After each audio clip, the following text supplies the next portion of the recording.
Imagina a un pintor que incendía cúpulas con figuras en llamas, pero que tuvo que aprender a atarse los zapatos con una sola mano. Un hombre que miró a la cara a la violencia de su siglo y la devolvió multiplicada en muros, pero que escribía cartas tímidas a sus hijos desde cuartos fríos, donde el olor a aguarrás se mezclaba con la nostalgia. José Clemente Orozco no era el muralista simpático que te sonríe en las fotos, era el cuchillo. Y sin embargo, también fue el hijo que se detenía, niño, frente a un aparador para mirar, boquiabierto, cómo un grabador hacía magia con una plancha de metal. Esa fricción, la ternura y la dureza, el fuego y el pudor, será el cable de alta tensión que atraviesa toda su vida. Te prometo algo, si sigues escuchando, vas a sentir cómo el rumor de pólvora que lo marcó para siempre se convierte, paso a paso, en el latido que empuja su obra, sus amores y su secreto modo de estar en el mundo. Nació en 1883 en Ciudad Guzmán, Jalisco, y muy pronto la familia zigzagueó entre ciudades hasta instalarse en la capital. Hay una escena que me obsesiona. Un adolescente delgado que regresa de la escuela por las calles de la Ciudad de México y se queda clavado frente a un taller. Adentro, José Guadalupe Posada trabaja con serenidad quirúrgica. Sus calaveras parecen parpadear a la luz del mediodía, y el muchacho, Orozco, descubre, como si le abrieran una compuerta, que el dibujo puede ser una navaja que corta la mentira. Más tarde lo contaría con un candor que sorprende. Se detenía un par de minutos encantados para verlo trabajar, y de ahí le nació esa urgencia de cubrir el papel con pequeñas figuras. No es solo la anécdota del futuro muralista que aprende color viendo al maestro popular. Es el primer flechazo de su vida. Y no fue con una mujer, fue con la línea. Fue con la posibilidad de que una imagen te atrape y no te suelte. Pero todo destino, si es destino, exige su prueba. 1904. Hay pólvora. Un experimento torpe, una chispa fuera de lugar, un estallido. El silencio raro que deja la explosión cuando pasa. La mano izquierda destrozada, la gangrena que muerde, la decisión brutal del médico. Amputación. ¿Qué haces cuando el mundo te arranca media herramienta? Él eligió lo imposible, convertir la falta en un estilo. La muñeca vendada, el dolor como metrónomo, y la otra mano, la derecha, aprendiendo a obedecer con una precisión de relojero. Ese accidente, que pudo ser la lápida de cualquier vocación, se volvió la contraseña con la que su pintura entró a todas partes. Un trazo que no busca agradar, que se tensa, que acusa. Y sí, desde ese día cada línea suya suena como una prótesis que aprendió a ser ala. No pienses que la tragedia lo volvió santo. Le dio más bien una forma feroz de lucidez. En las noches de la Academia de San Carlos, mientras muchos copiaban yesos mansos, él afilaba la vista en la calle. Cantinas, huelgas, la mueca del hambre, el teatro de la política. Pronto llegaron las caricaturas, el Mundo Ilustrado, el Imparcial, el Ahuizote, y con ellas un tipo de fama incómoda, la del que no pide permiso.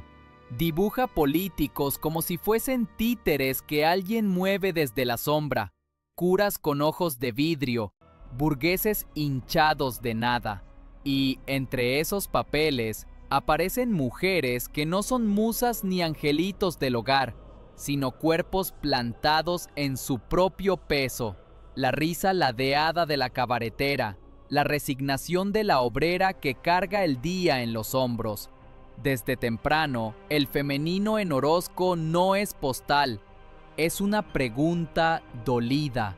No una chica de novela rosa, sino una presencia que enfrenta y por eso inquieta. Porque sí, Su relación con las mujeres y con lo femenino, que no es lo mismo, arranca en el mundo real, pero se vuelve batalla en los muros. Antes de que aparezcan los grandes frescos, ya tiene un archivo interno de gestos, ojos que no piden perdón, labios pintados que no prometen nada, manos de enfermera que sostienen la vida cuando nadie más la quiere. En bocetos como La Chole, se adivina esa mezcla de ternura y filo, algo que mira con fraternidad y a la vez con alarma. ¿Qué les hizo este siglo a nuestras mujeres? ¿Y qué nos hizo a nosotros que no podemos mirarlas sin ver detrás la maquinaria social que las empuja? En esa tensión, Orozco encuentra un espejo para su propia biografía. El hombre con media herramienta, el artista que sospecha de cualquier belleza demasiado fácil, mientras por dentro ajusta tornillos sentimentales, por fuera el país también tiembla. La revolución deja un tendido de cicatrices, cambia la gramática de la calle y del arte. En ese ruido, Orozco hace su primera exposición en 1916 y se suma después al empeño mural que contagia a los jóvenes. Si el pueblo es mayoría, el arte tiene que salir del marco. Pero él, a diferencia de otros, evitará la propaganda en clave de sonrisa. Su mural no vende pósters, su mural acusa. Se alía con el sindicato de pintores y escultores, participa en encargos oficiales, deja imágenes que parecen fotografías tomadas desde la víscera, la huelga como huracán, la trinchera como útero oscuro, la ley como una balanza rota. Entre esos encargos aparece Omnisciencia en la Casa de los Azulejos, en la escalera una figura femenina, no dócil, no decorativa, recibe lenguas de fuego que descienden como conciencia. No es la novia de nadie, es la gracia, pero no de iglesia, la del pensamiento que irrumpe. Y ese rostro femenino encendido nos dice algo íntimo. Para Orozco, lo femenino puede ser el centro de gravedad, la llama que alumbra lo que de otro modo ni veríamos. Ahora detente en la escena privada, porque tú pediste su biografía y sus relaciones con chicas y vida personal. Y aquí la historia pide delicadeza. Orozco, el incendiario de cúpulas, también sabía de ternuras calladas.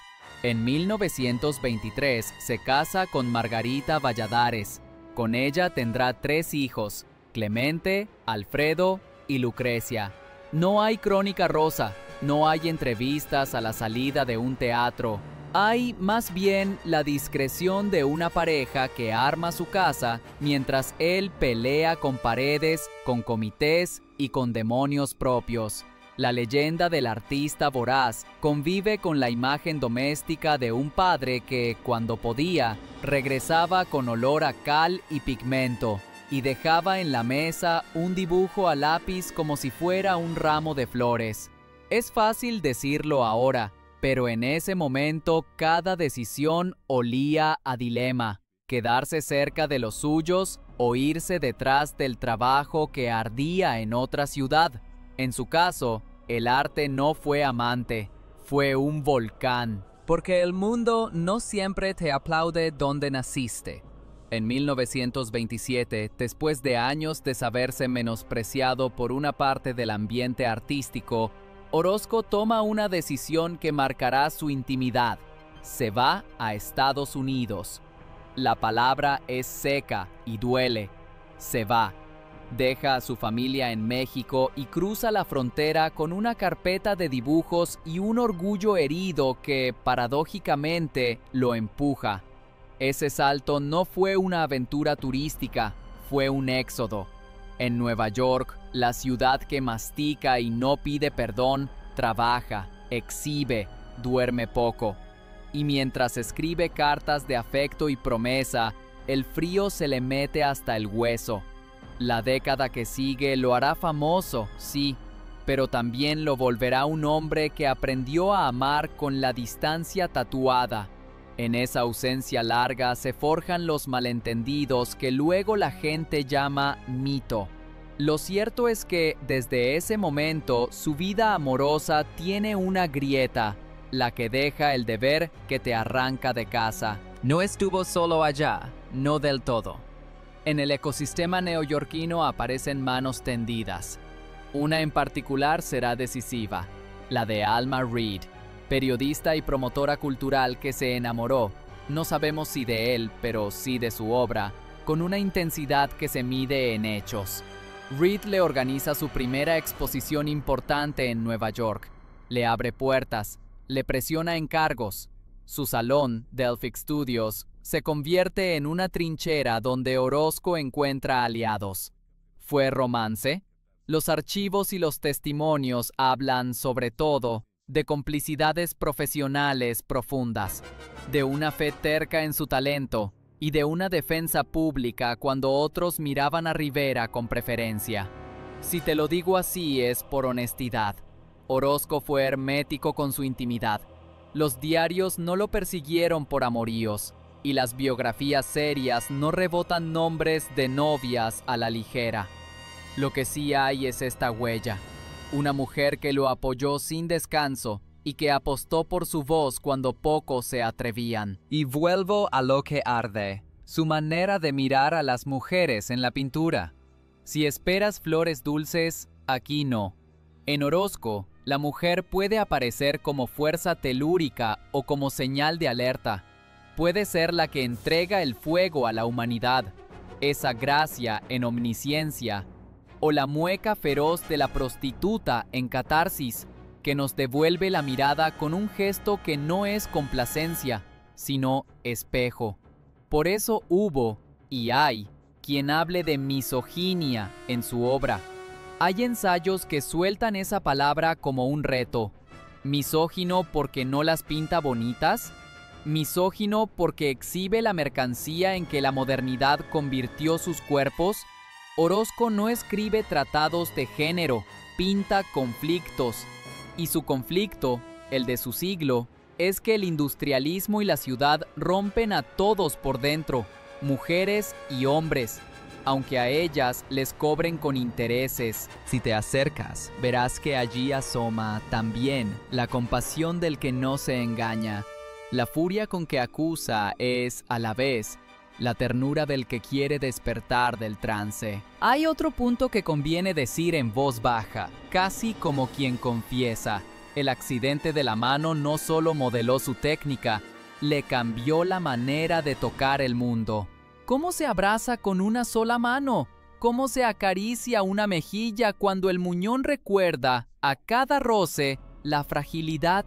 No es psicologismo barato pensar que esa pérdida imprimió en su trato una mezcla de timidez y pudor, una renuencia a exhibirse.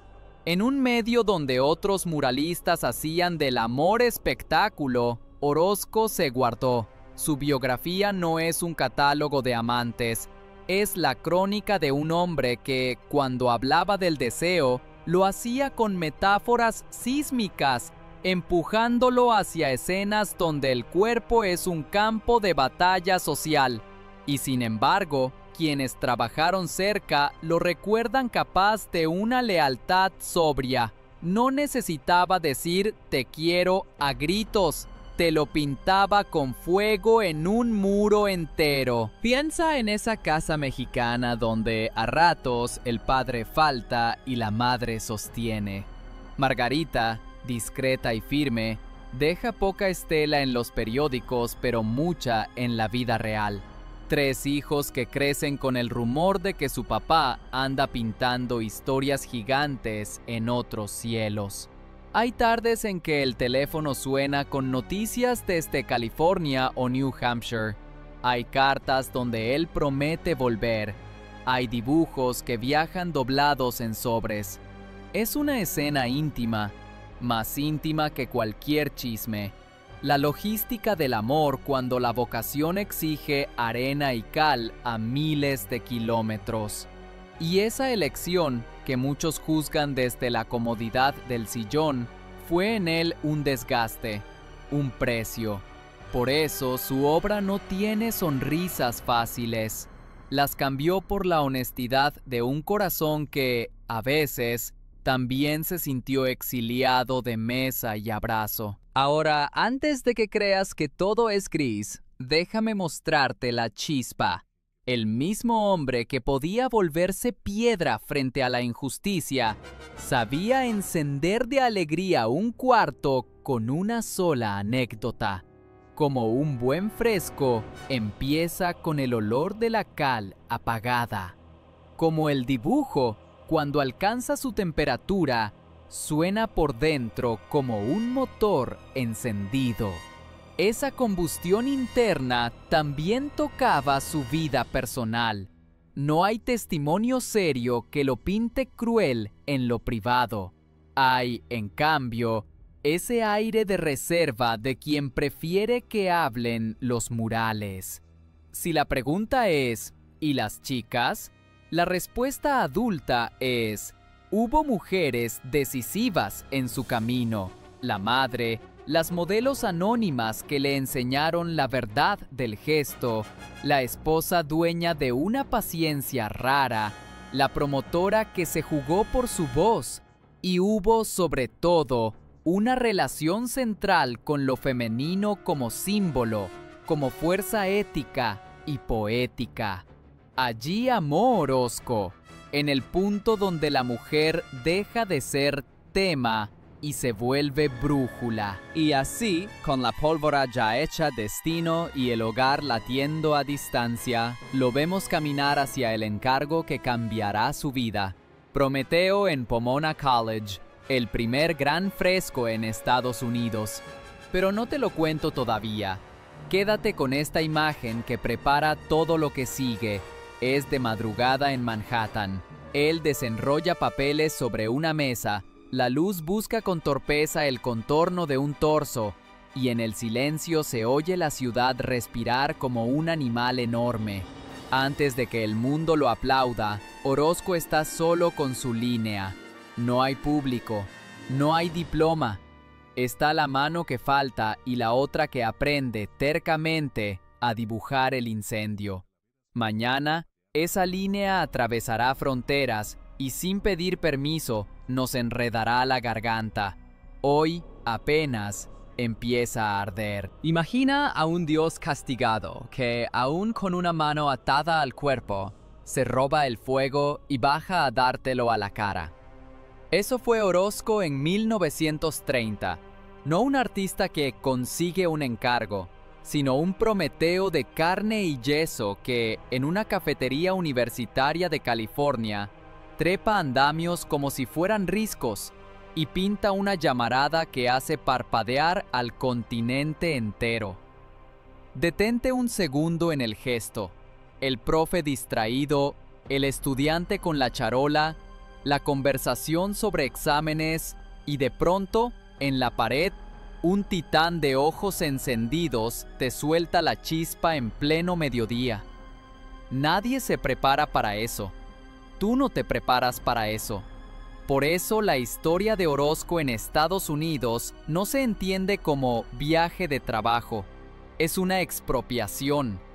Él le quitó al norte algo que creyó suyo, la costumbre de mirar paredes vacías. La llegada fue menos épica y más áspera.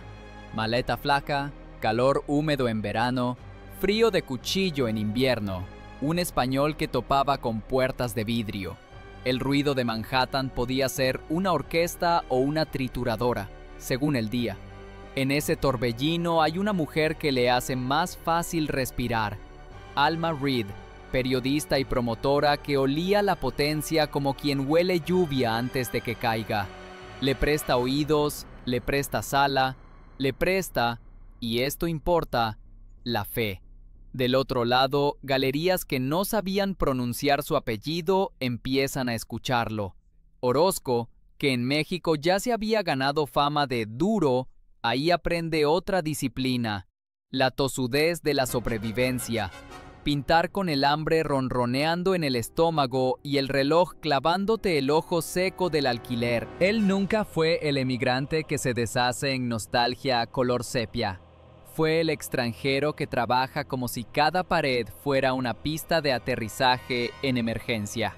Primero, dibujos, acuarelas, exhibiciones donde la gente se detiene y no sabe si admirar o fruncir el ceño. Luego, el rumor de que hay un mexicano que pinta como si el mundo fuera un juicio final en cámara lenta. Ese rumor lo lleva a Pomona College, a un comedor universitario de muros blancos, Frary Hall, donde la cal recién puesta huele a promesa. Allí, Prometeo abre los ojos. Míralo, porque Orozco te obliga a mirar. El cuerpo monumental se arquea. El fuego no es antorcha decorativa, sino animal vivo que muerde el aire. La multitud abajo no posa, arde. Arriba, en el cielo que no se ve pero pesa, hay algo como un trueno detenido. Prometeo no sonríe. No puede. Le duele darte lo que te da. Y el pintor, que perdió la mano izquierda años atrás en una explosión que le cambió el destino, se ajusta la manga, sube, baja, mezcla, insulta, corrige, arrastra el pincel como si arrastrara un río, con una sola mano, sí, con la otra que falta también, porque la ausencia manda, marca, dirige. No es metáfora, es método. Cada trazo tenso recuerda la mutilación que se volvió estilo. La universidad no estaba preparada para el impacto. Algunos, extasiados, se sientan a comer y no logran despegar la mirada de esa hoguera que, de veras, calienta. Otros parpadean incómodos. ¿Por qué tanta intensidad? ¿Por qué esa humanidad que no sonríe a la cámara, que no viste de domingo? Porque Orozco nunca fue vendedor de postal. Entregó verdad, y la verdad pesa. En el eco de ese fresco, él escucha una frase secreta que lo acompaña toda la vida. Sí se puede. Sí se puede incendiar una pared con ética. Sí se puede trabajar en terreno ajeno sin doblar la rodilla. Sí se puede pintar un mito antiguo para hablar del presente. Prometeo fue su carta de ciudadanía artística en Estados Unidos, pero también, y esto duele si piensas en su casa, fue la prueba de que la distancia iba a alargar la sombra del comedor familiar. Porque al mismo tiempo, y aquí el corazón aprieta, había cartas y había silencios. En México, Margarita mantiene la casa en pie y los hijos crecen con la noticia de que el papá está haciendo cosas enormes en paredes frías. Él contesta con dibujos y promesas. Pronto regreso. Regresa a veces, sí, y vuelve a irse. Porque al talento que va abriendo puertas no se le puede decir espérame sentadito. Esa doble vida, el artista que se exige como si hubiera un jurado secreto vigilándolo y el hombre que extraña el olor de su mesa, deja huellas en sus amores. No hay escándalos de alcoba, hay la discreta tragedia de una familia atravesada por la vocación. Y decir tragedia no es melodrama, es nombrar el precio real de lo que después aplaudimos en museos. Del sur de California, con la espalda todavía vibrando por Prometeo, Orozco toma rumbo al noreste, y lo que ocurre en New Hampshire ya no es un episodio, es un continente. Dartmouth College lo invita a cubrir con frescos la Biblioteca Baker. ¿Una biblioteca? Orozco sonríe apenas. El templo de los libros hospedará la película más feroz que puedas imaginar sobre América. No Estados Unidos, no México, no el hemisferio como clase de geografía. América como máquina y como mito, como promesa y como trampa. La epopeya de la civilización americana es un ciclo que huele a taller, a yeso hirviente, a botas marcando el suelo a primera hora. Día tras día, este hombre, que a veces enviaba dinero con retraso y cartas con culpa, sube a su andamio para hacer que el continente se vea a sí mismo en un espejo que no perdona. Ves a Quetzalcóatl aparecer y desaparecer, como un sueño que a ratos se vuelve pesadilla. Ves a obreros clavados en una coreografía de acero y humo. Ves a conquistadores que no pisan, aplastan. A sacerdotes con ojos vacíos. A soldados que son dientes de una máquina sin corazón. Hay niños con edredón de futuro que se encoge. Hay mujeres que no son adorno, sino eje. Hay universidades que son fábricas de certezas. Y hay cárceles que se disfrazan de progreso. No se trata de un sermón, sino de un mapa moral que te enseña, sin pedir permiso, el precio de nuestras modernidades. Si estás ahí, frente a esos muros, el silencio del público es lo más elocuente. Nadie se toma selfies, se toman la cabeza. El invierno del norte le cala a los huesos.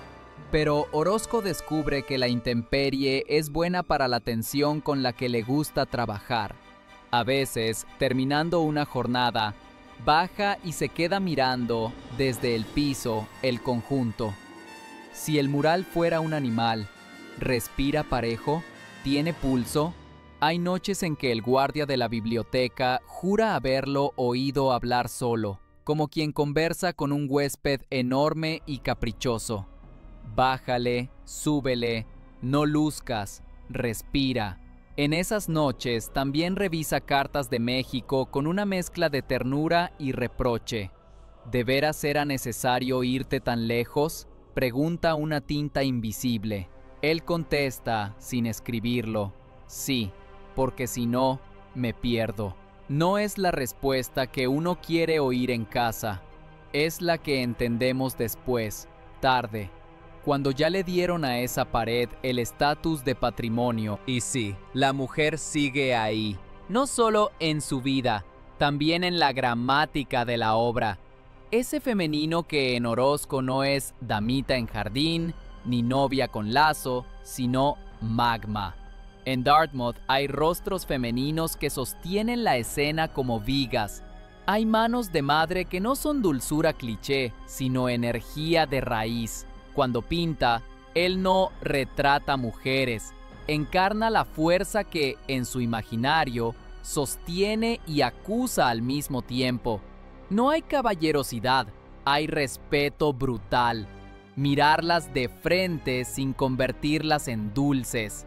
Quizá por eso, cuando vuelve a cerrar los ojos por la noche, se acuerda del primer descubrimiento frente a la vitrina de Posada. La línea que dice la verdad sin pedir permiso. Y esa línea, en su gesto hacia las mujeres, dice: no te reduzco, no te barnizo, no te vendo, te nombro eje. Entre Pomona y Dartmouth, su nombre ya viaja solo. Pero Orozco sigue siendo ese hombre de silencios largos ante el elogio. Si lo invitan a cenas, él sí se aparece, es para irse temprano. Necesita dormir el cuerpo que al día siguiente subirá otra vez al andamio. ¿Hubo romances en el camino? La mitología urbana siempre quiere inventar lista. Él desarma la curiosidad con su modo de estar, reservado en lo íntimo, frontal en lo artístico. La amistad con Alma Reed, que ya lo había arropado en la primera etapa neoyorquina, se traduce en gestos concretos, exposiciones, notas, presentaciones. ¿Fue amor? La palabra en él rara vez sale a pasear. Lo que está claro es la complicidad. Ella le cree incluso cuando otros prefieren al muralista más fotogénico, al que sonríe más. Y esa fe se convierte en una especie de abrazo largo a la distancia. Mientras tanto, allá en México, Margarita recoge a los niños de la escuela. Se hace cargo de lo que no sale en las fotos: cuentas, doctores, reparaciones, meriendas. No es una heroína de bronce. Es una mujer de carne y decisiones, que aguanta los cambios de humor del destino y hace que la vida siga teniendo horario. Cuando él aparece, hay domingos de mesa y risas. Cuando vuelve a irse, el eco se instala un rato en la sala, luego se apaga, luego regresa en forma de relato. Tu papá está pintando algo grandote.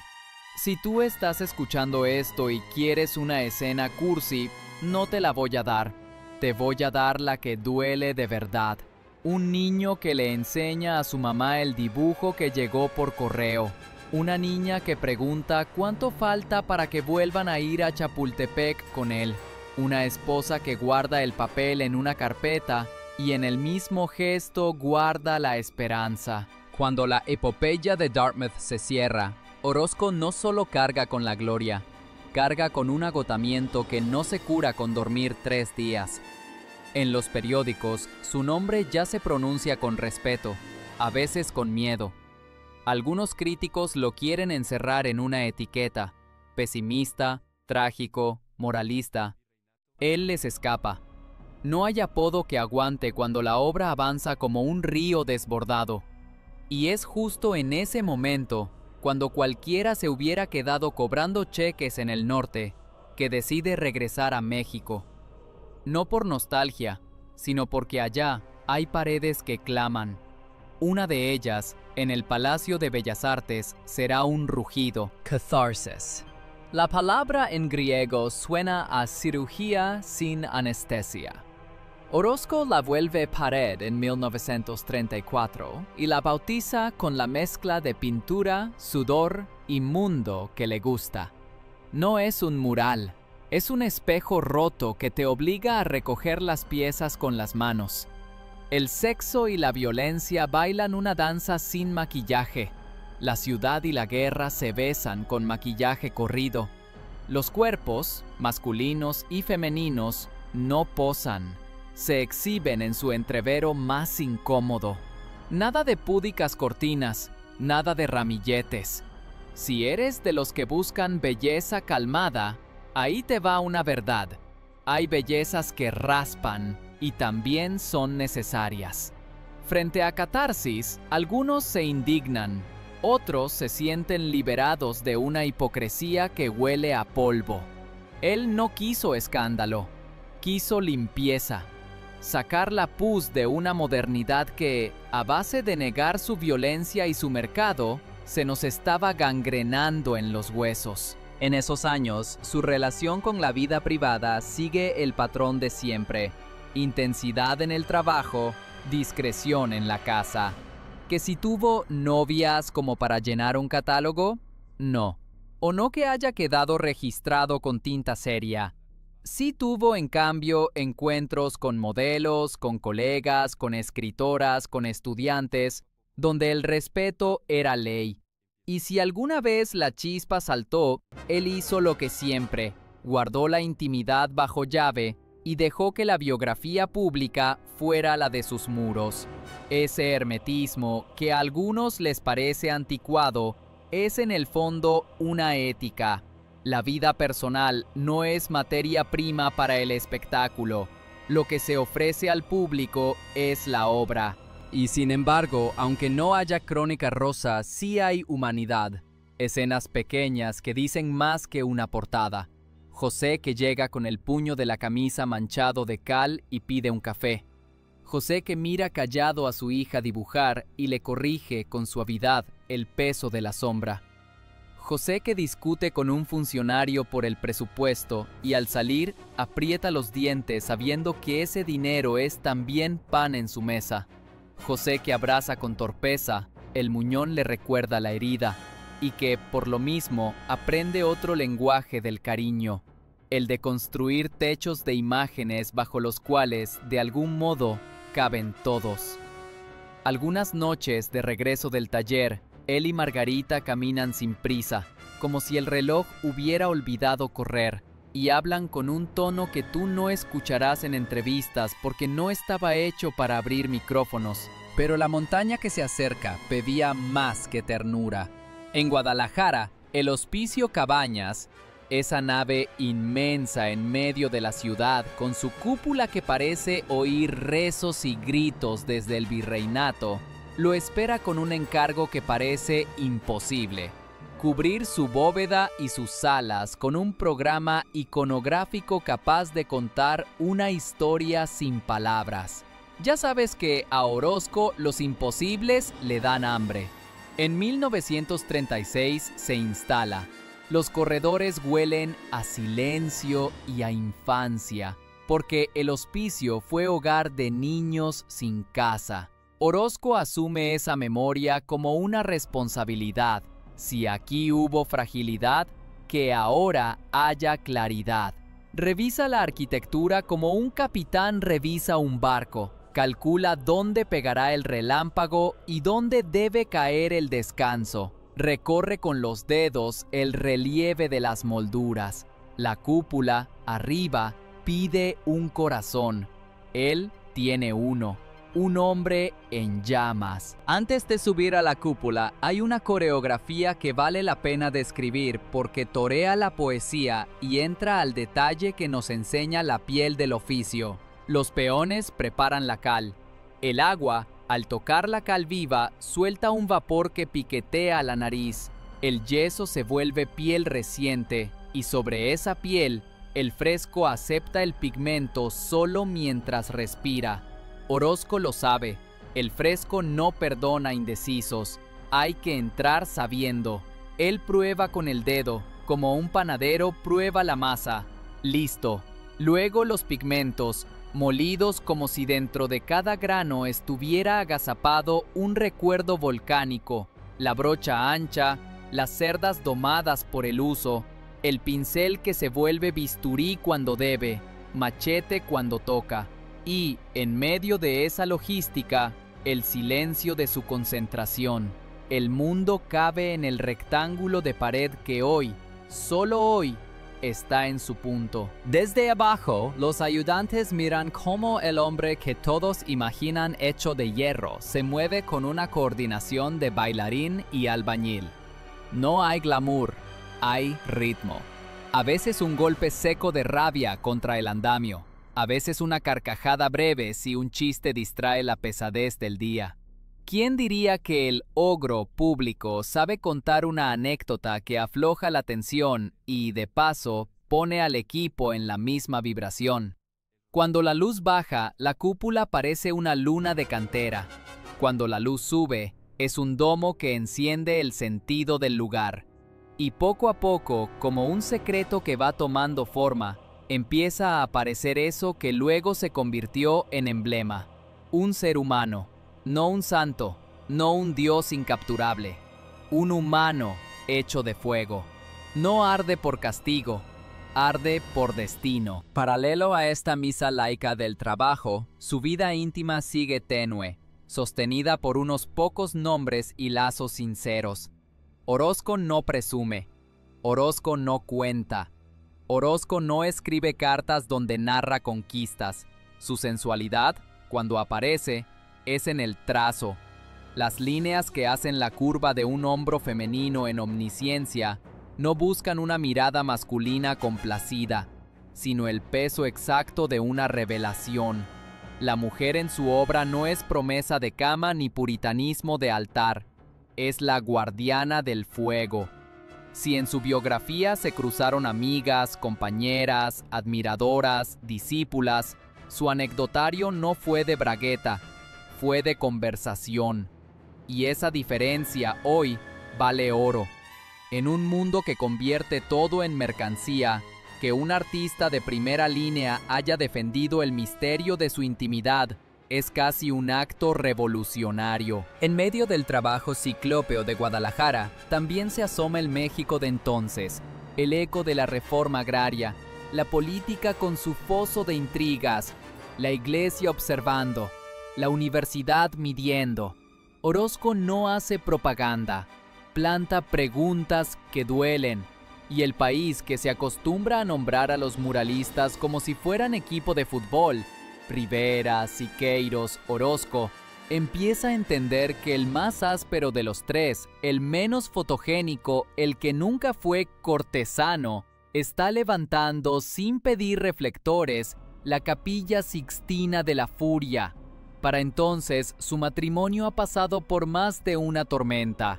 No hay confesiones públicas, hay, sí, el cansancio que dejan los horarios imposibles y la distancia.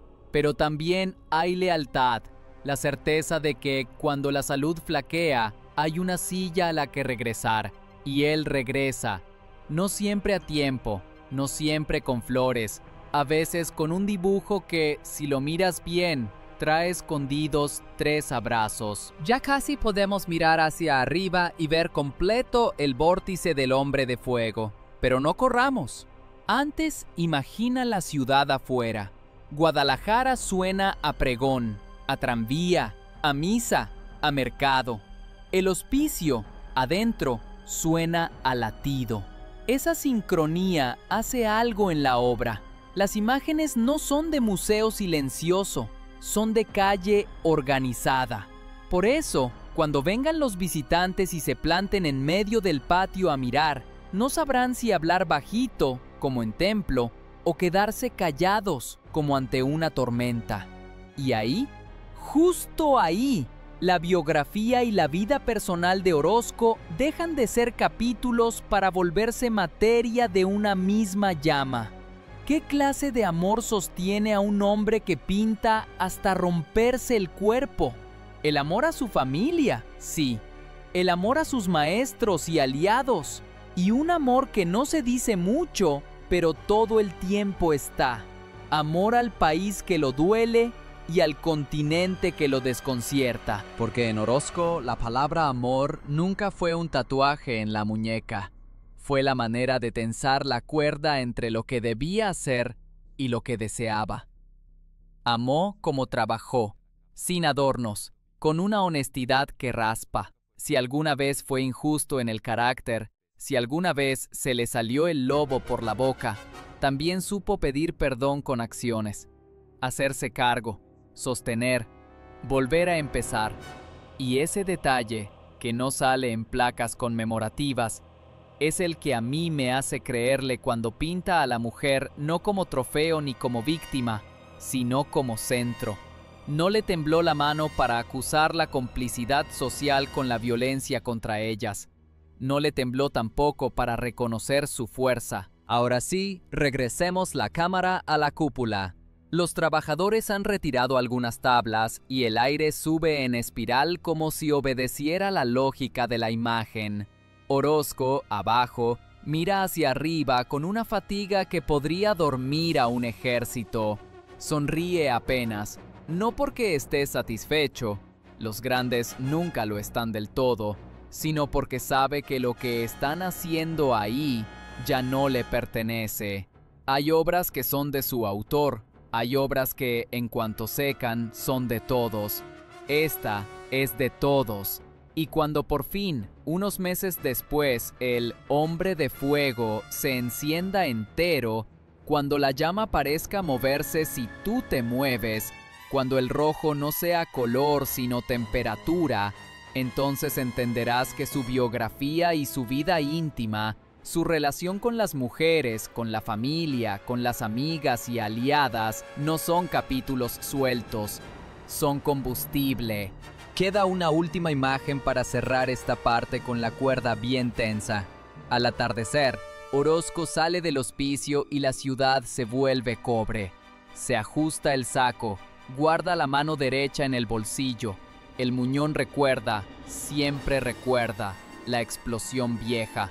Y él camina con esa mezcla de cansancio y paz de quien le ganó una partida al tiempo.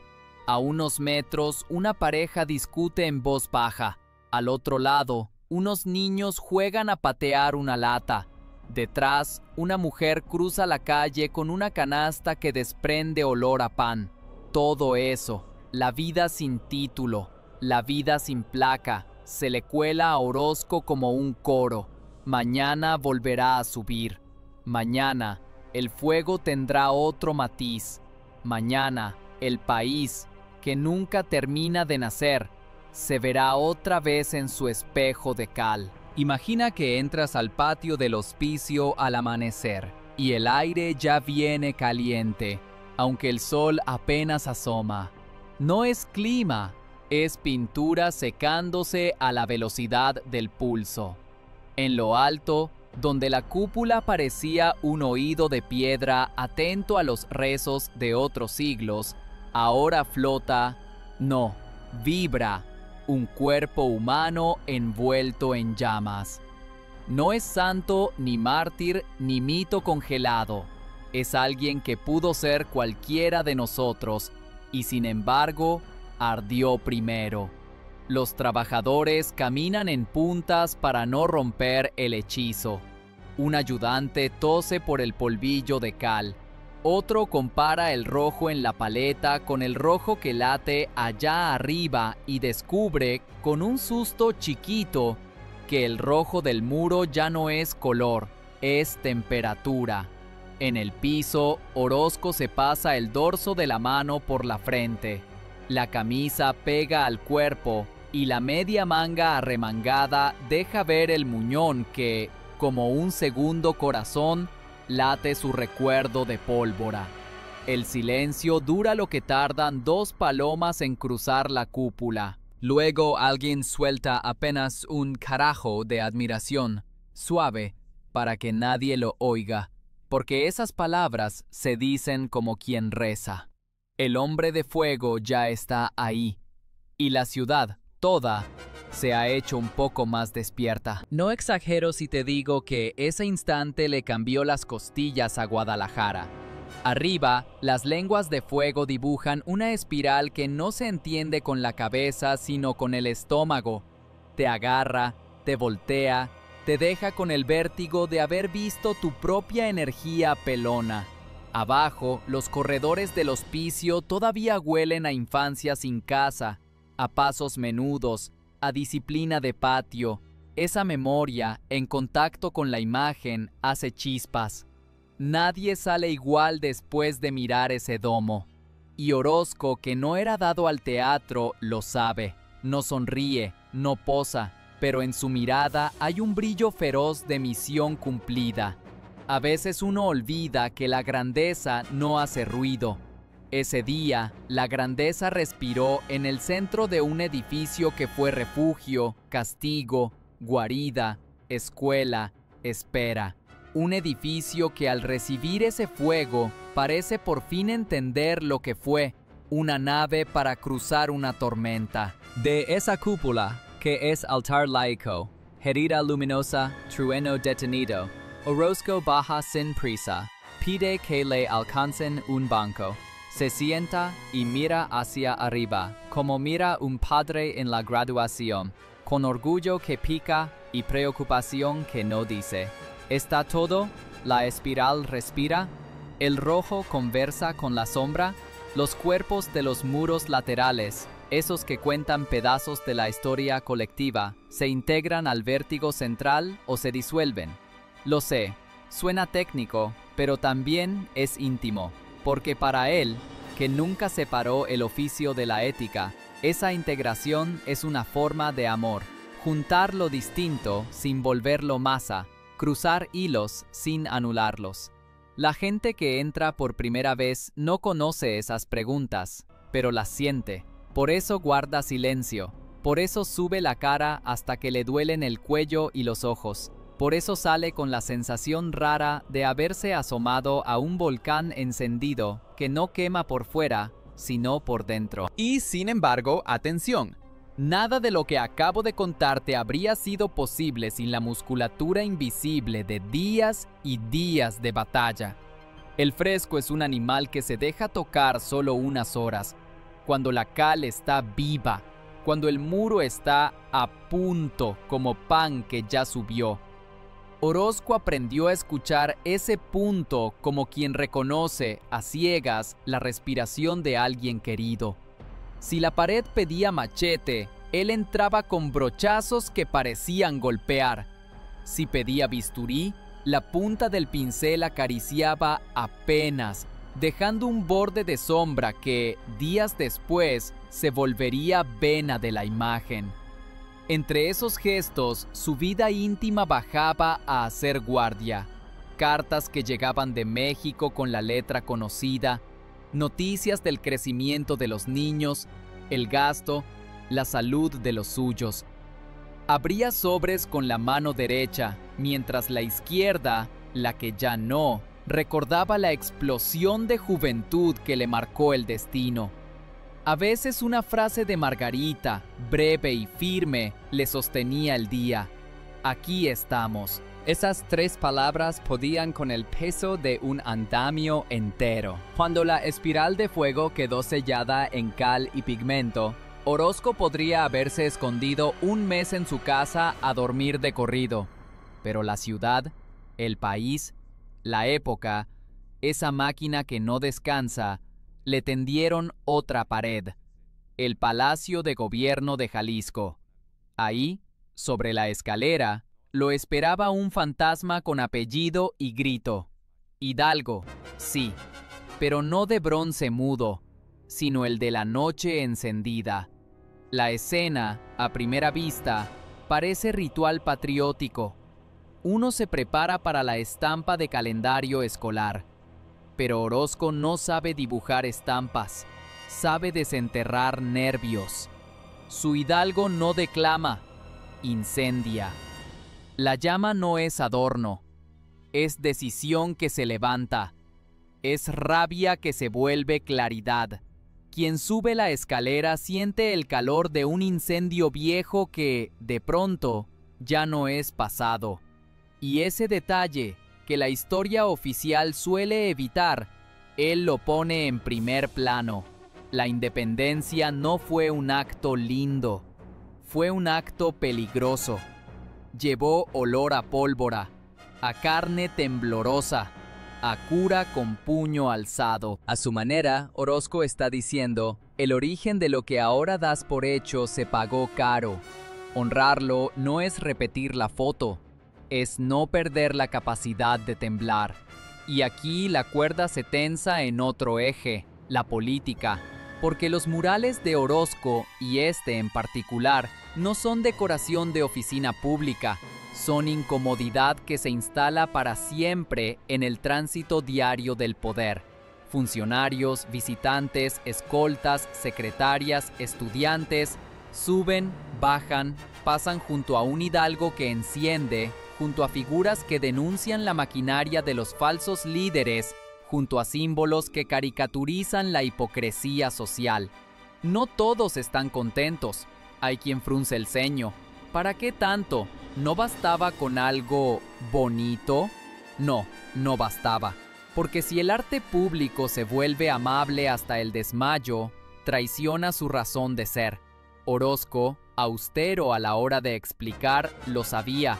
La pared es tribuna de conciencia. El pincel, testigo incómodo. De nuevo, nada de chismes. Si buscas la novia del momento, la musa escandalosa, te vas a decepcionar. Es más interesante lo otro. Cómo, en esos años de producción que a cualquiera lo romperían en dos, la relación de Orozco con lo femenino se afina al punto de convertirse en brújula.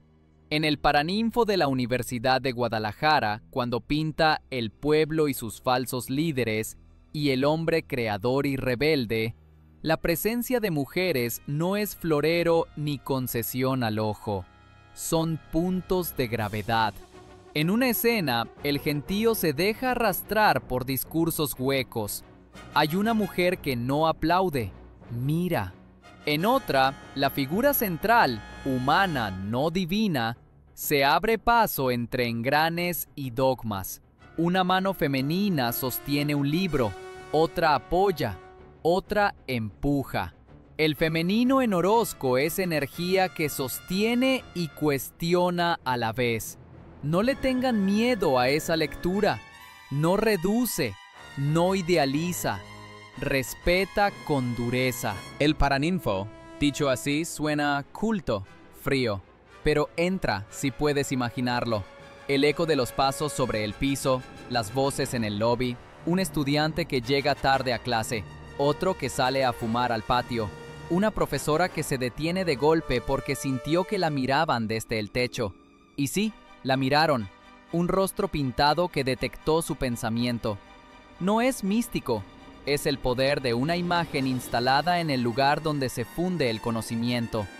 Orozco, que podía desconfiar de las instituciones tanto como de las ideologías que se visten de salvación, coloca ahí, encima de las cabezas y atrás de los discursos, una constelación moral que pregunta, ¿para qué estudias? Si la respuesta es para repetir, estás perdido. Si es para encender, entonces camina. En la otra vida, la no pública, la que siempre preferimos romantizar porque no la sabemos, Orozco sigue haciendo lo que siempre: sostener con sobriedad. Acompaña a los suyos a ratos como pueden organizarse las agendas. Escribe lo que nunca leeremos, esas cartas que se tiran después de hacerse útiles. Escucha confidencias, pide paciencia, se enoja con un comité, vuelve a empezar. La figura del genio tiránico no le acomoda. Lo suyo es una mezcla rara de impaciencia con lo mediocre y ternura con lo frágil. El accidente de juventud que le cercenó la mano lo entrenó para la economía del gesto. Lo que dice, lo dice porque lo cree. Lo que promete, lo cumple con el cuerpo entero. En una sobremesa cualquiera, los hijos lo ven distraído, mirando una esquina de la pared como si ahí hubiera un boceto invisible. ¿Qué ves, papá? Una línea que todavía no sé. Esa frase que parece mitad juego, mitad confesión, es la radiografía de su cabeza, siempre dibujando adentro. Llegan también, inevitables, las comparaciones. En cafés, en columnas, en salones, que si Rivera esto, que si Siqueiros lo otro. Como si el arte fuera box y hubiera que repartir cinturones por categorías. Orozco, que no baila para la cámara, pierde puntos en esa pasarela de popularidad, pero en las paredes, donde de veras importa, su firma es un latido inconfundible. Donde otro ofrece vitrina, él entrega herida. Donde otro vende programa político, él ofrece interrogación moral. Donde otro decora, él desenmascara. Si me pides que lo compare con alguien, te devuelvo una imagen. En medio de un mercado bullente, dos puestos venden luces. El primero ofrece focos relucientes y de colores. El segundo, cerillos. La gente se va con los focos, pero cuando falla la electricidad, el único que te salva es el cerillo.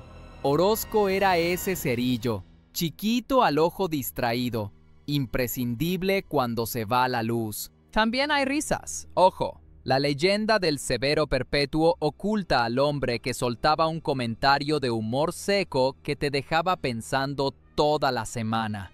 En el andamio, cuando un aprendiz se pasaba de azúcar en la admiración, él cortaba la nube con 3 palabras: menos adjetivo, más cal.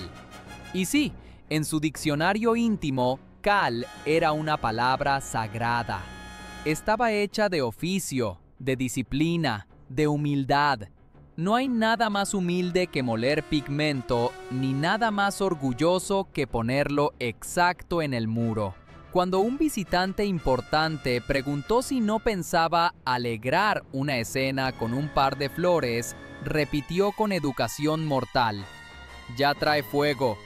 Ese humor con filo, que suena a trompetilla de niño bien educado, nos recuerda que la severidad también sabe sonreír. En esa misma temporada hubo días en que el cuerpo le cobró factura. La cúpula, la escalera, el paraninfo, el esfuerzo de meses en posiciones imposibles deja dolores que no confiesas porque te quitan el hambre de trabajar. Orozco aprendió a dormir con la espalda conversando con el colchón, como si negociara una tregua. Los ojos, irritados por el polvo, pesaban como si hubieran visto demasiado.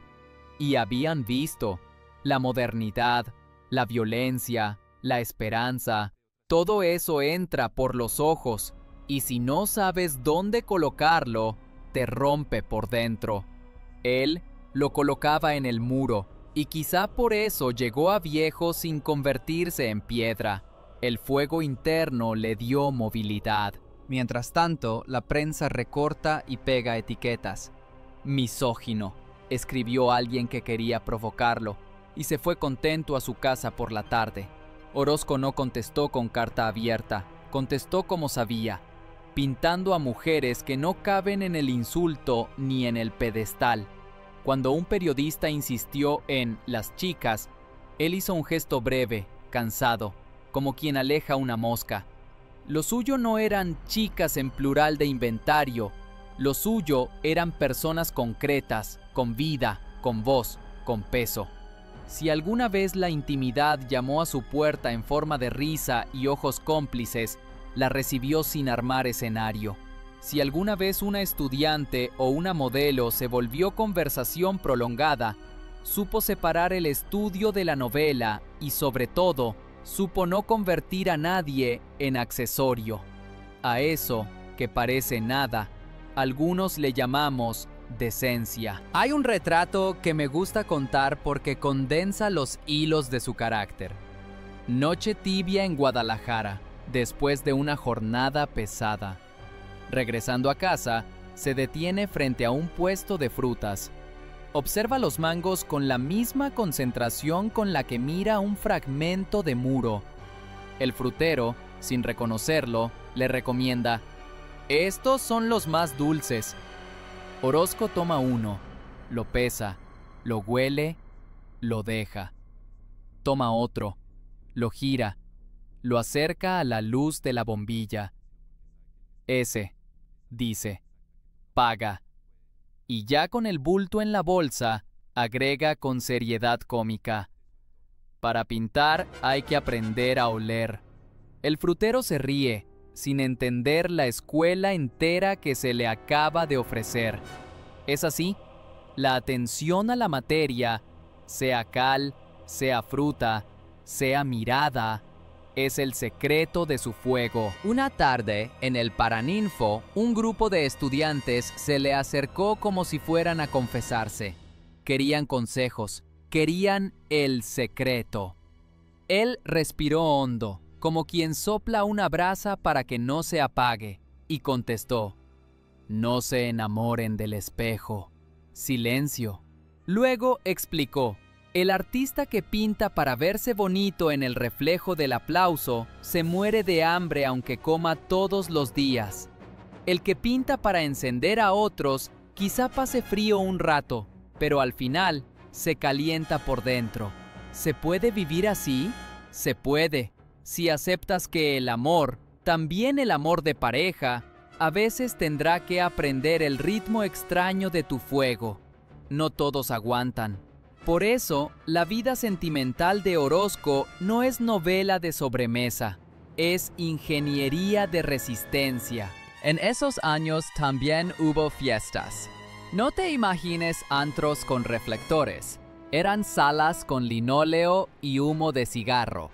Gente que discutía fuerte y luego se abrazaba. Una pianola desafinada. Una botella que iba y venía.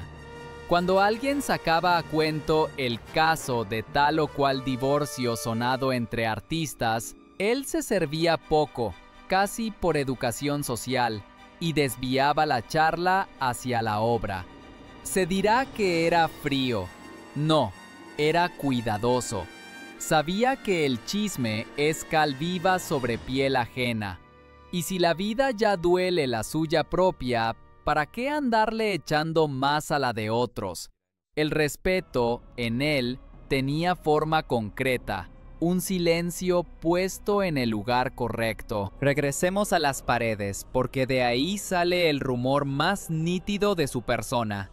Un visitante de otra ciudad, pongamos un capitalino que llega con su paquete de prejuicios, entra al hospicio esperando turismo cultural. Sale con algo distinto, una urgencia. Quiere hablar con alguien, quiere escribir, quiere hacer algo. El hombre de fuego tiene ese efecto. Te desordena para que te reordene por dentro.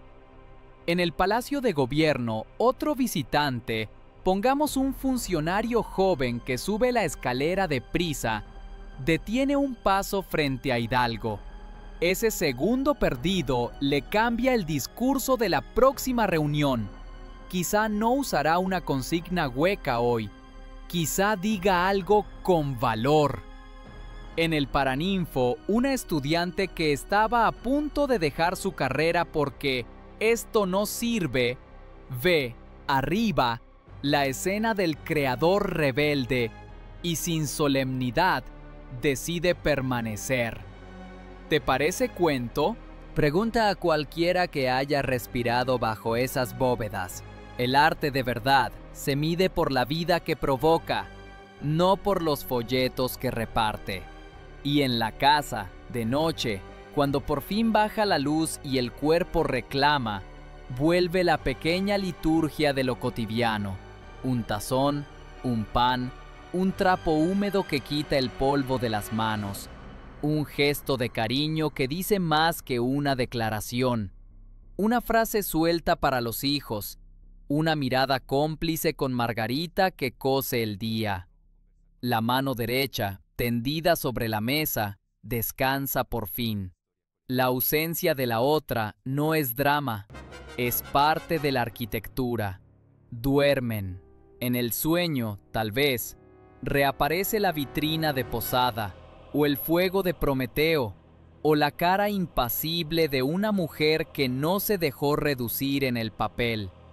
Al despertar, en unas horas, el país seguirá pidiendo imágenes que expliquen lo que le pasa. Afuera, el mundo hace ruido. Gobiernos que se encienden y apagan, guerras que amenazan como nubes negras a la distancia, economías que inflan y desinflan sin pedir permiso, ideologías que prometen para mañana lo que hoy no saben cómo. Orozco escucha, sí, pero su oído principal está en otra parte, en el latido de la pared que le toca hoy. No porque sea apolítico, sino porque sabe que el gesto concreto, esa pincelada exacta que toca un nervio, puede, a la larga, más que un discurso inflamado.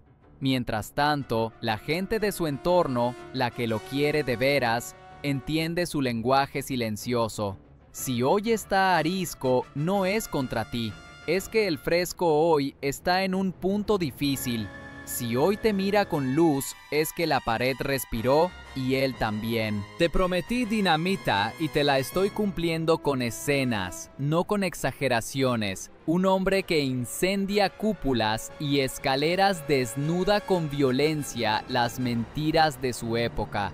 Y a cambio, en su vida íntima, elige una ética sin espectáculo. La ecuación parece imposible y, sin embargo, funciona porque la tensión es el hilo que lo mantiene vivo. No es un santo, no es un villano, no es un marido de postal ni un lobo voraz. Es un trabajador del fuego. Ama a su manera, intensa y sobria. Mira a las mujeres como eje, no como adorno. Honra a su familia como puede y, cuando no puede, vuelve con dibujos, con presencia, con trabajo hecho. Esa es su forma, sé que suena raro, de pedir perdón y de decir te quiero. Y, ya que la espiral de Guadalajara se queda encendida como un sol de piedra en nuestra nuca y que Hidalgo arde sobre la escalera, y que el paraninfo respira con una fuerza que no se gasta, es hora de que avancemos un tramo más. Queda por contar el retorno definitivo a la Ciudad de México, los últimos encargos, la salud que empieza a fallarle, el rumor de la muerte que se acerca como lluvia lenta y, sobre todo, esa manera en que el fuego se hereda aunque el cuerpo falte. Pero no aceleremos la cámara. Haremos una pausa aquí, justo en el punto en que la llama ya prendió en todos lados y el aire, si te fijas, vibra un poquito. Mañana, en la siguiente parte, vamos a entrar a esa habitación donde el tiempo empieza a cobrar, donde el artista revisa sus mapas, donde el hombre abre el cajón de las cartas, donde la vida decide cerrar el círculo con la misma sobriedad con que lo abrió. Imagina abrir una puerta vieja y encontrar del otro lado no una sala, no un estudio, sino un minuto suspendido entre dos respiraciones. En la primera, el mundo arde. En la segunda, el mundo calla. Allí entra Orozco cuando regresa, ya curtido, a la Ciudad de México, con el fuego a la espalda y el silencio por delante. No vuelve a la capital para instalarse como monumento. Vuelve como un hombre que todavía tiene por lo menos una pared por incendiar y a la vez un par de cuentas íntimas por saldar. Es el tramo donde los minutos pesan más que los años, el de la madurez que corta como navaja bien cuidada, el de la salud que empieza a negociar con el cansancio, el de los hijos que ya no son niños y te miran con la mezcla incómoda de amor, orgullo y preguntas. ¿Qué hiciste con tu vida, papá? ¿Qué hiciste con la nuestra? Y él, que nunca fue de discursos, contesta como sabe, con trabajo, con presencia sobria, con una ternura que llega a la mesa sin hacer ruido, como pan recién hecho. No te voy a narrar un retorno triunfal con alfombra roja. Te voy a contar la música baja de un hombre que afina herramientas. En el estudio, el olor a aguarrás convive con el de café recién colado. Y en un vaso no copa, reposa el agua turbia donde nadan restos de pigmento. Sobre la mesa, papeles con dibujos rápidos, casi taquigráficos, donde el cuerpo humano se reduce a su electricidad esencial. A veces un puñado de grabados que, de lejos, parecen sombras corriendo, de cerca, son preguntas que te miran a los ojos. No necesita a la prensa, pero la prensa se asoma. No busca pleitos, pero los pleitos vienen solos. Algún comité que no entiende por qué tan duro. Algún crítico que quiere encasillarlo en una etiqueta nueva para sentirse contemporáneo. Él escucha, asiente, fuma poco, apenas lo necesario para marcar un ritmo y vuelve a su línea. Nadie que de veras lo entienda le pide flores para alegrar un cuadro. Quien se acerca, sabe. Con Orozco, la alegría es otra cosa. Es claridad. En casa, las estaciones se miden distinto. Hay días con visita de nietos prestados, hijos de amigos, que corretean entre sillas. Hay tardes de lluvia en que la mesa se vuelve territorio de silencio cómodo. Hay noches lentas donde la lámpara deja un círculo amarillo sobre el papel y ahí se agazapa el último dibujo del día. Margarita, compañera sin aspavientos, armoniza la vida como quien afina un instrumento que no sale en la foto. No presume, sostiene. No reclama con alaraca, marca el paso. Si una vez se enojó con razón, no hizo teatro. Sirvió la cena como siempre y en el gesto se entendió el límite. En ese acuerdo silencioso, en ese ir y venir de lealtades, molestias, paciencia, cuidados concretos, caben más te quieros que en un baúl de cartas acarameladas. Para entonces, los hijos ya han aprendido algo que no traen los manuales. El amor, en ciertas casas, no habla fuerte, trabaja. En el trayecto final hay encargos nuevos que piden su electricidad. Algunos quedan, otros se frustran en mesa de funcionarios, porque el país, como siempre, mezcla vocación con trámite. A él no lo tumba la burocracia, le roba solo el tiempo inevitable. Cuando sí hay pared, se la toma como quien toma una promesa. Entra despacio, estudia la luz, toca el muro con los nudillos. Decide si ese día va machete o bisturí. El cuerpo ya no obedece con la ligereza de antes. La espalda protesta, la vista se cansa. El sueño a veces se va por horas y regresa con pasos de gato. Pero la mano derecha, esa que se volvió al mismo tiempo martillo y pluma, sigue con la precisión del que conoce el pulso exacto de la cal. El muñón no duele como antes, recuerda. Y ese recuerdo, que hace décadas fue verdugo, ahora es una brújula. No desperdicies, no adornes, no mientas. Se dice poco, pero en esta etapa también conversó con jóvenes pintores y grabadores que llegaban con la urgencia de preguntar ¿cómo se hace? Orozco no entregaba recetas, entregaba oficios.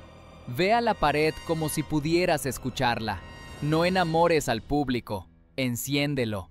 Hazlo con prisa lenta. A quien confundía violencia con espectáculo, le rectificaba con una frase que parecía chiste y era programa. Menos trueno, más rayo. Y cuando alguien, casi siempre un hombre, preguntaba con curiosidad indiscreta por las chicas, la respuesta no era sermón ni chanza subida de tono. Era un silencio con el que colocaba las cosas en su sitio. Lo femenino en su vida no era inventario para sobremesas, era territorio de respeto. La esposa con quien se sostiene la casa, las amigas con quien se sostiene la conversación, las aliadas con quien se sostiene la obra, las modelos con quien se sostiene el gesto, las hijas con quien se sostiene el futuro. La intimidad no se ofrecía a la venta. Y eso, en una época que ya empezaba a coquetear con el espectáculo, era de una valentía rara. Hay una escena mínima que ilumina esa ética. Una tarde de verano, después de revisar un boceto, él sale a caminar. En la calle, una mujer mayor arrastra una bolsa de mandado. Orozco se adelanta, la toma con naturalidad, caminan unos metros, la deja en la puerta del edificio, hace una inclinación de cabeza y se va. Nadie lo aplaude. No hay testigos más que el portero que sonríe por mera gratitud humana. Dime si ese gesto no dice más de su relación con lo femenino que cualquier rumor de pasillo. La mujer no es asunto para exhibir, es el otro eje de la balanza del mundo. En su obra, esa conciencia tiene la forma de manos que sostienen, de perfiles que no agachan la mirada, de cuerpos que cargan el peso real de la historia sin convertirse en figuritas de ornamento. En su vida, tiene la forma del cuidado y del límite. Si te quiero, te respeto. Si te respeto, no te uso para contarme mejor a mí. Volvamos al taller. Sobre el caballete hay un dibujo a tinta de una figura que lucha por ponerse de pie entre objetos que parecen ruinas modernas. La línea es un látigo caligráfico. Un visitante comenta algo sobre optimismo. Orozco, con humor seco, responde: optimismo es seguir trabajando. No lo dice como lema heroico. Lo dice como quien lava un plato y lo pone a escurrir. Su manera de estar vivo fue esa: hacer, corregir, limpiar, volver a hacer. Y sin embargo, conforme avanzan los años, una sombra fría se asoma por el rabillo del ojo, la conciencia del final. No llega de golpe. Llega como agua que encuentra una grieta y hace su camino. Un día, la tos. Otro, una molestia que no cede. Otro, una consulta médica. Un deje ese hábito. Un ojalá descanse más. Él asiente, hace lo posible, hace lo imposible. Y al día siguiente vuelve al andamio como si el cuerpo fuera una herramienta que todavía aguanta otra jornada. No te voy a pintar un decrepitar triste y oscuro. Te voy a pintar, porque así fue, un crepúsculo con la temperatura del cobre. Hay menos murales y más papeles, menos pleitos y más silencio, menos fiesta y más conversación íntima. Cuando llegan amigos, hablan de pintura como quien habla de meteorología, con precisión y con metáforas. De vez en cuando tocan el tema de la política, pero él elude el panfleto. Ya dejó sus golpes de verdad en las paredes. El país, mientras tanto, sigue siendo una máquina que no decide si quiere autoconocerse o distraerse. Orozco ya hizo su parte. Si te colocas frente a sus muros y no sientes una voz que te sacude la nuca, problema tuyo. Las escenas familiares de este periodo son de una belleza sobria.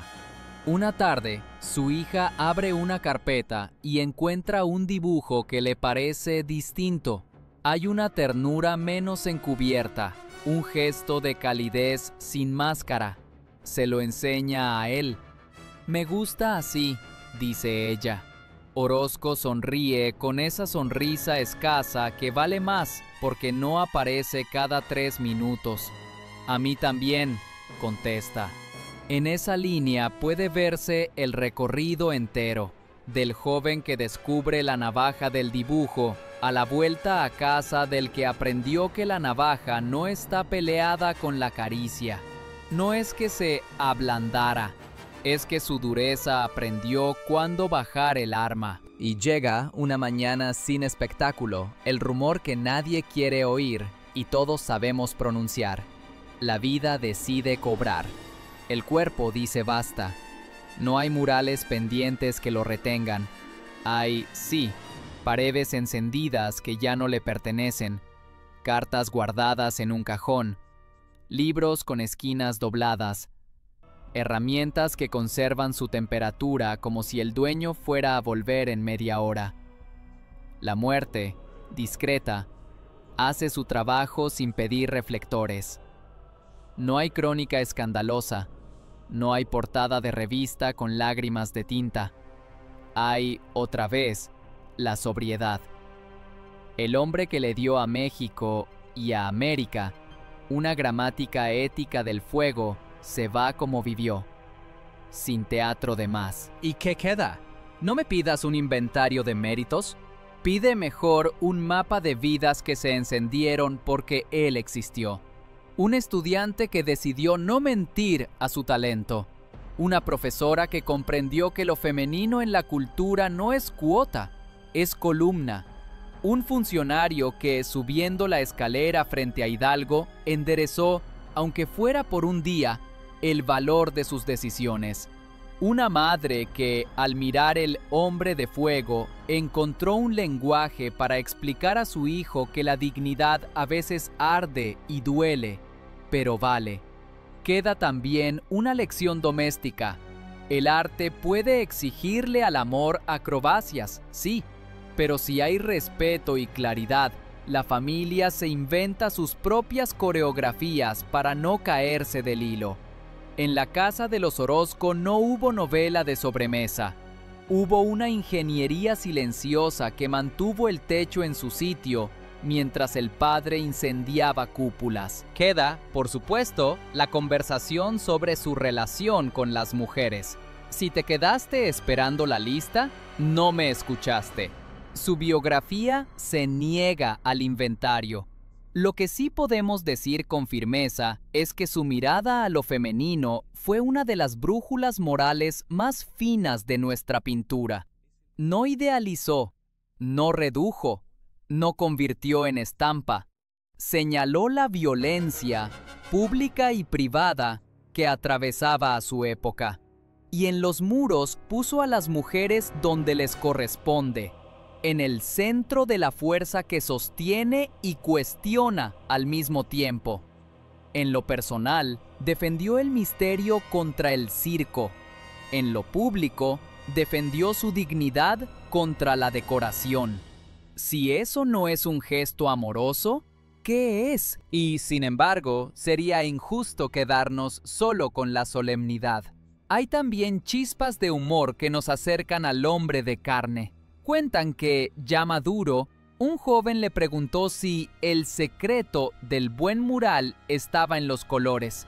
El secreto, dijo, está en no morirse de miedo. El joven rió incómodo. Orozco remató, y si tienes miedo, píntalo. Esa frase es su autorretrato. El miedo convertido en temperatura. La pérdida convertida en método. La rabia convertida en ética. Si uno la lleva al terreno de la vida amorosa, también funciona. El miedo a lastimar o ser lastimado no se resuelve con cajas fuertes, se resuelve con respeto y claridad. Él, que perdió media herramienta y aprendió a usar la otra como si fuera dos, nos dejó ese otro oficio menos visible, el de querer sin espectáculo. Ahora mira conmigo el cierre de película que se ganó sin buscarlo. Una sala cualquiera, luz de tarde. Sobre el muro, un dibujo rápido de una silueta que parece caminar fuera del papel. En la esquina, un caballete con manchas de todos los tiempos. En el aire, la calma rara que dejan las batallas bien libradas. Entra Margarita, acomoda algo mínimo en la mesa, lanza una mirada de cariño todavía vivo a la silla vacía. No es luto de teatro, es gratitud con cansancio. Uno de los hijos pasa, toma un papel, lo guarda. Afuera, la ciudad sigue con su ruido de siempre. Un vendedor de camotes suelta su silbido. Un perro ladra sin estilo. Un tranvía hace el comentario metálico de las 6 de la tarde. Y sin embargo, si te quedas un minuto quieto, escucharás otra cosa. Un latido. Es el de la obra que no se apaga. En Pomona, un titán te sigue prestando fuego. En Dartmouth, un continente se mira en su espejo y no se perdona. En Guadalajara, un hombre hecho de llamas hace que los niños levanten la cabeza y se queden sin palabras. En la Ciudad de México, un puño en alto recuerda que la independencia no es postal. ¿Sabes qué significa eso? Que Orozco no terminó, que lo seguimos conjugando en presente.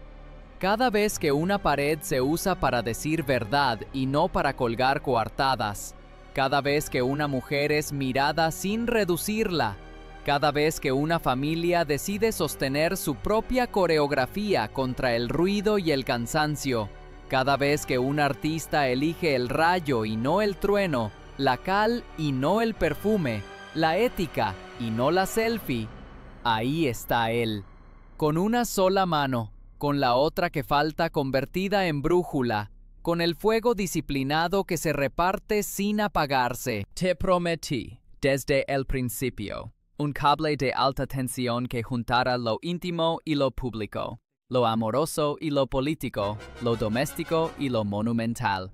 Aquí lo tienes, todavía chisporroteando. Si escuchaste hasta el final, si algo se te encendió debajo del esternón, entonces la promesa se cumplió. La vida de José Clemente Orozco, sus muros, sus silencios, su manera de amar sin teatro, su respeto por las mujeres como eje, su obstinación de padre que regresa, su humor de cuchillo envainado. Dejó de ser historia para volverse electricidad propia. Llévatela, úsala, no para posar, sino para mirar de frente. Y si te piden resumen, entrega esta imagen. Un hombre con media herramienta que, sin pedir permiso, nos enseñó a caminar hacia el fuego sin convertirnos en ceniza. Y ahora, como remate que no cierra, sino que abre, imagina que entras a un edificio público cualquiera, en cualquier ciudad de México, y de pronto sientes que el aire cambia. No sabes si bajó 1 grado o si subió. No sabes si huele a cal o a tormenta. Entonces levantas la vista y ves algo que, sin decir tu nombre, te lo nombra por dentro. Te detienes, tomas aire, te reconoces. Eso es Orozco trabajando todavía. Eso es el amor, sí, el amor, en su forma menos cursi y más feroz. La obligación de ver y de sostener lo visto.